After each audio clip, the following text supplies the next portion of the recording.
அருட்பெரும் ஜோதி அருட்பெரும் ஜோதி தனிப்பெரும் கருணை அருட்பெரும் ஜோதி எல்லா உயிர்களும் இன்புற்று வாழ்க. வள்ளல் மலரடி வாழ்க வாழ்க. திருச்சிற்றம்பலம்.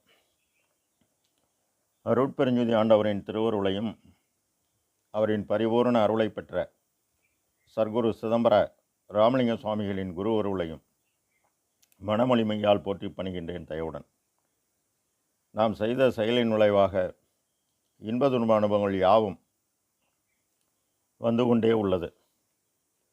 அப்படி வருகின்ற துன்பம் யாவும் பொறுத்து எல்லா உயிரை இன்பமாக வாழ எண்ணி நாம் செயல்பட்டாலே ஆன்ம லாபம் கூடும்.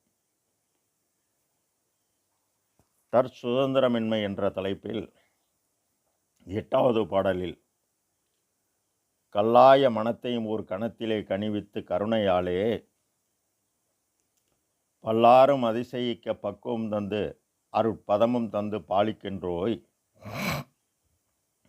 எல்லாம் செய் வல்லோய் சிற்றம்பலத்தை ஆடுகின்றோய், நின்னால் அல்லால் ஒன்று ஆகாதேல் அந்தோ இச்சிறிய நாள் ஆவது என்ன. இப்பாடலை பெருமான் பதிவு செய்கின்றார்கள். பல்லாரும் அதிசயிக்க பக்குவம் தந்து அருட்பதம் தந்து பாலிக்கின்றோய். பல்லாரும் ஏன் அதிசயமாக பெருமானை பார்க்கிறார்கள்? காரணம், பெருமான் பெற்ற நிலை எஞ்ஞான்றும் அழியாதே விளங்கும். மெய்யளிக்க வேண்டுமென்றேன் விரைந்தளித்தான் எனக்கே. ஆக இவர் மட்டும்தான் இந்நிலையை அடைந்தார். அதாவது மரணமிலா பெருவாழ்வில் வாழ்ந்திடலாம் கண்டீர், புனைந்துரையேன் பொய்புகளேன் சத்தியம் செய்து சொல்கின்றேன் என்கின்றார். எப்படி பெற்றீர்கள் என இவரை எல்லோரும் கேட்கிறார்கள் என 3828 பாடலில் ஓதி உணர்ந்தவர் எல்லாம் என கேட்க எனைத்தான் ஓதாமல் உணர்ந்து உணர்வாம் உருவுறச் செய் உறவே என்கின்றார். ஆக பக்குவம் தந்து பெருமான் எல்லோரையும் போல்தான் இறைவன் என்னை பிறப்பிக்கச் செய்தான் என உரைநடை பகுதியில் சமரச சுத்த சன்மார்க்க சத்திய பெருவிண்ணப்பத்தில் 562 பக்கம் தெளிவாக பதிவு செய்துள்ளார். இவர் பக்குவம் அடைந்ததை மெய்யருள் வியப்பில் 5115 பாடலில் அன்றே என்னை அடியனாக்கி ஆண்ட ஜோதியே, அதாவது தாசா மார்க்கம், அதன்பின் பிள்ளையாக்கி அருளிங்கு அளித்த ஜோதியே சற்புத்திர மார்க்கம், நன்றே மீட்டும் நேயனாக்கி நயந்த ஜோதியே சகமார்க்கம், நானும் நீயும் ஒன்றென்று வைத்து நல்கு ஜோதியே சன்மார்க்கம், உயிருள் யாம் எம்முள் உயிர் என உணர்ந்து இவர் செயல்பட்டார். இது சமரச சுத்த சன்மார்க்கம். ஆக இந்நிலையை அடைய படிநிலை பதவாய் படதநிலை பலவாய் இடிவர விளங்கும் என் தனி சித்தே என்கின்றார். இடிவர என்பது விரிந்து விளங்குவது. அருட்ஜோதி ஆகிய அனாதியான காற்று பெரும் தயவாக உள்ளது. பக்குவம் தந்து சித்து என்பது மனதின் செயல்பாடு. இவர் 23/5/1867 வைகாசி 11 அன்று சமரச சத்திய தர்மசாலையை நிறுவி எவ்வித ஆதாரம் அல்லாத ஏழைகள் பசியை போக்க செயல்பட்டார். அதனால்தான் பக்குவம் வந்தது என்கின்றார். அருட்பதம் தந்து, பதம் என்பது யோக ஞான அனுபவ நிலை. பெருமான் திருவடி புகழ்ச்சியில் 128 பதநிலைகள் கூறுகிறார். அருள் என்பது காலமும் நியதியும் காட்டிய உயிரியும் ஆளுற, அதாவது தலைக்கும்படி செய்பவர் அருட்பெருஞ்சோதி இறைவர். ஆக சாகா கேள்வி பயின்றமன் தமிழ்மண். இந்த அருள் என்பது முன்பு விஞ்ஞானம் காற்றை மட்டும் அறிந்து ரேடியோ, தந்தி, இதுபோன எண்ணற்ற சாதனங்களை கேட்டு மகிழ்ந்தனர். அதுபோல அறிவின் வளர்ச்சியும் அவ்வளவுதான். ரேடியோ என்பது சப்தம், காற்றின் இயக்கம். அண்டத்தில் உள்ளது யாவும் பிண்டத்தில் உள்ளது என்பது பெருமான் வாக்கு. அந்தக்கரணம் மனம், மனம் என்பது எண்ணம், எண்ணம் என்பது நினைப்பு, நினைப்பு என்பது செயல்படுவது. இவை யாவும் காற்றின் இயக்கம், நாதம். இறைவனை இவர்கள் போய் சேர தன் உள்ள விந்துவை மூலக்கருவுடன் நாதமாகிய மனதை இணைத்தனர். எவ்வாறு இணைத்தனர் எனில் மந்திரம் மூலமாக. இந்த மந்திரம் மூலமாக இணைக்கும் பொழுது மூலாதாரத்தில் உள்ள விந்து ஒளி பைசாந்தியில் காற்றாக மாறி, மத்திமையில் அட்சரமாக மாறி, வைகாரியில் வாக்காக வெளியானது. ஒளியை கூட்ட இவர்கள் பேச்சை நிறுத்தி மௌன விரதமிருந்து மனதின் திறத்தை உயர்த்த மந்திரத்தை பயன்படுத்தி அந்த மந்திரத்தை உருவாக்கி கருவாக்கி, கரு வளர்ந்த குழந்தை போல் இந்த கரு வளர்ந்ததால் முக்தி நிலை அடைந்தனர். மாணிக்கவாசகர் 51ஆம் அச்சோபதிகத்தில் முத்திநிலை அறியாத மூர்க்கரோடு முயல்வினை பத்திநிலை அறிவித்து பலவினைகள் பாருவண்ணம் சித்த நிலை அறிவித்து சிவமாக்கி இணையாண்ட அத்தனனக்கு அருளியவார் ஆர் பெறுவார் அச்சோவா என்பார். பழம் முற்றிவிட்டால் விழுவது போல் இவர்களின் நிலையை அடைந்தனர். இதனை ஔவையார் மூலாதாரத்து முண்டலு கண்ணடை காலால், கால் என்பது காற்று, காலால் எழுப்பி கருத்தறிவித்து அன்றைய நிலை முக்தி நிலை. இதனை மகரிஷி ஏற்றி இறக்கி இருகாலும் பூரிக்கும் காற்றை பிடிக்கும் கணக்கு அறிவார் இல்லை. காற்றை பிடிக்கும் கணக்கு அறிவாருக்கு கூற்றை உதைக்கும் குறியாமே என்பார். கடவுளார் பிறப்பனும் பெதமை நீங்க சிறப்பனும் செம்பொருள் காண்பது அறிவார். ஆக அன்று செம்பொருளால் அடைந்தது முத்திநிலை சித்திநிலை. இந்த முத்திநிலை சித்திநிலைக்கு மனம் என்பது எண்ணம், எண்ணம் என்பது செயல், செயல் என்பது காற்றின் இயக்கம், காற்றின் இயக்கம் என்பது இடது, இடது என்பது மனோகாரகன், மனோகாரகன் என்பது பெண்ணிடை மனம் என்பார் பெருமான். ஆக அவர்கள் ஆண்டவரிடத்து மட்டும் அன்பு கொண்டு ஆ என்ற அகரம் ஒளி, அதாவது மெய்யெழுத்தின் முடிவு, மெய் என்ற காயத்தின் முடிவு, பூ என்ற புருவமத்திய சிற்றபையில் ஆண்டவரிடத்து மட்டும் அன்பு செலுத்தி சிவாகிய விந்து ஒளியை வாவாகிய நாதமாகிய காற்றை இணைத்து அன்பே சிவம், அதாவது மகர மெய்யான உலகில் எல்லோரும் சிற்சபை எனும் புருவமத்தை நோக்கி தவம் செய்து அந்நிலையை அடைந்தனர். இதனை அவர்கள் அன்பே சிவம் என்றனர். இதனை எல்லோரும் அந்த இடத்தை நோக்கிதான் தவம் செய்தனர் என உறுதி செய்கின்றார்கள்.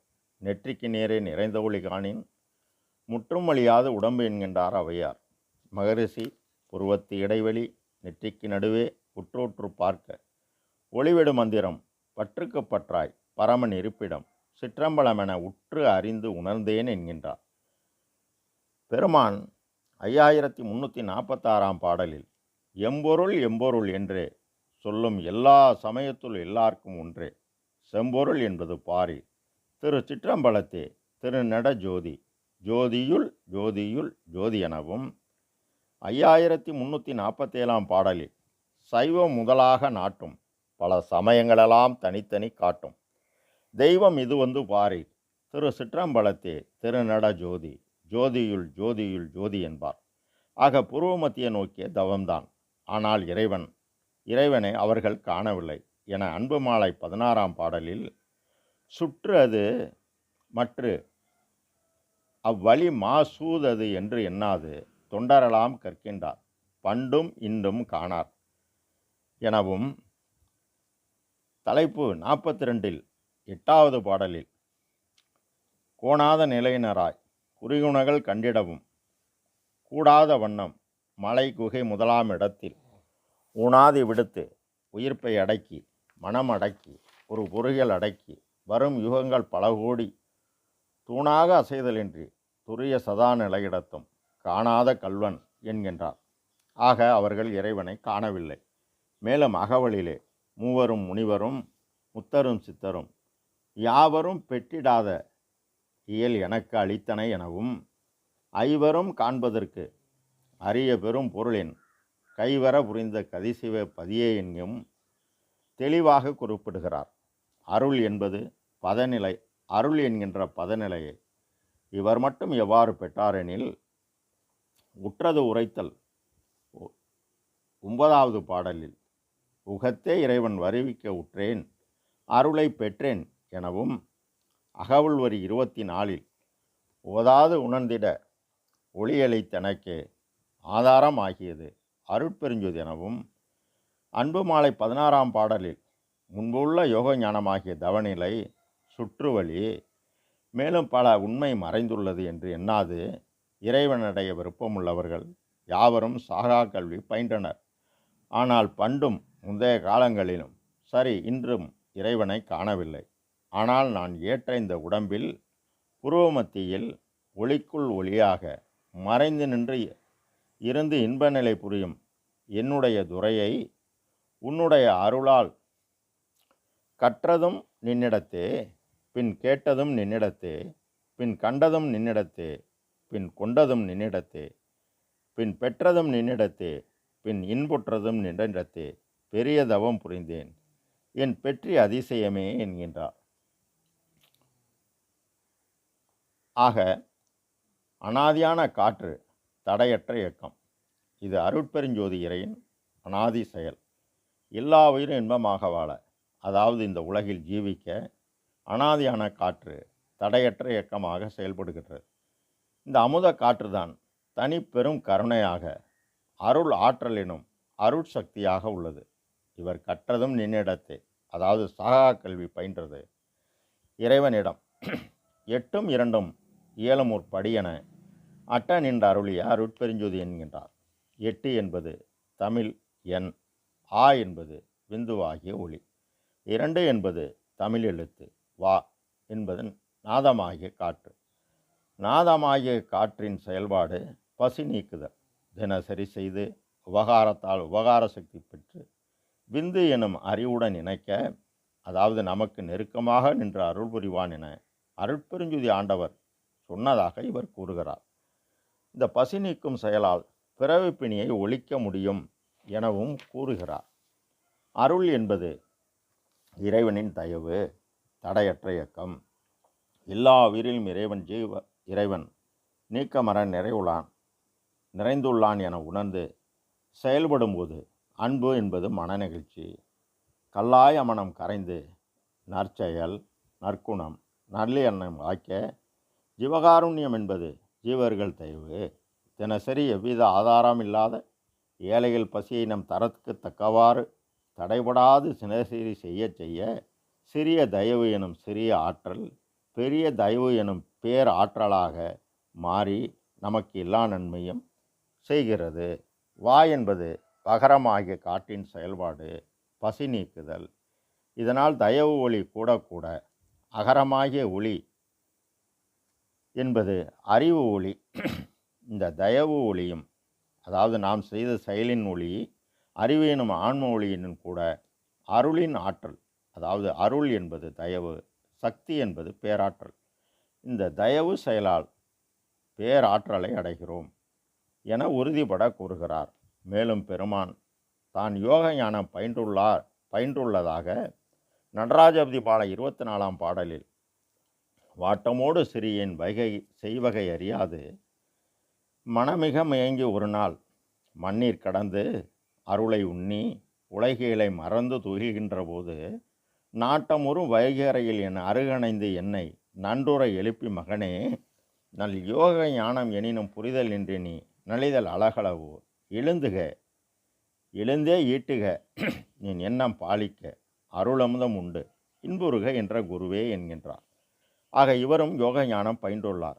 யோக ஞானம் என்பது சரியை நிலை 4, கிரியை நிலை 4, யோக நிலை 4. யோகத்தின் முடிவு யோக ஞானம். தவ ஆற்றலால் ஞானம் எனும் தெளிவு பெறுவது. நம்மை உலகியலாரை இந்த கடுமையான தவம் நம்மை புரிய சொல்லவில்லை. உலகியலாருக்கு அவர் கூறிய தவம் ஜீவகாருண்ய ஒழுக்கமே. ஜீவகாருண்யம் ஒழுக்கமில்லாது செய்யப்படுகின்ற விரதம், தபம், ஜபம், யோகம், ஞானம் இவையெல்லாம் பிரயோஜனமற்ற மாயஜால செய்களை என உறுதிபட கூறுகிறார். ஜீவகாருண்ய ஒழுக்கத்தால் தான் நான் அருள்நிறை பெற்றேன் என அகவுள்வரி 266 அருளொளி என் தனி அறிவெண்ணில் பதித்தே அருள்நெறி விளக்கணம் அருட்பெருஞ்சோதி எனவும் 278 வரியில் பறையொளி என்மதி பதியினில் விரித்தே அரசது எற்றனும் அருட்பெருஞ்சோதி எனவும் வல்லப சக்திகள் வகையெல்லாம் அளித்தனது அல்லலை நீக்கிய அருட்பெருஞ்சோதி எனவும் தெளிவுபட கூறுகிறார். மரண துன்பத்தையே நீக்கியது இவ்வாறாகத்தான் எனவும் இவ்வாறாக அருள்நிலை பெற்று அகவல்வரி 1018 அருள்நிலை பெற்றனை அருள்வடி உற்றனை அருள் அரசு ஏற்று என்ற அருளிய சோமே என்கின்றார்.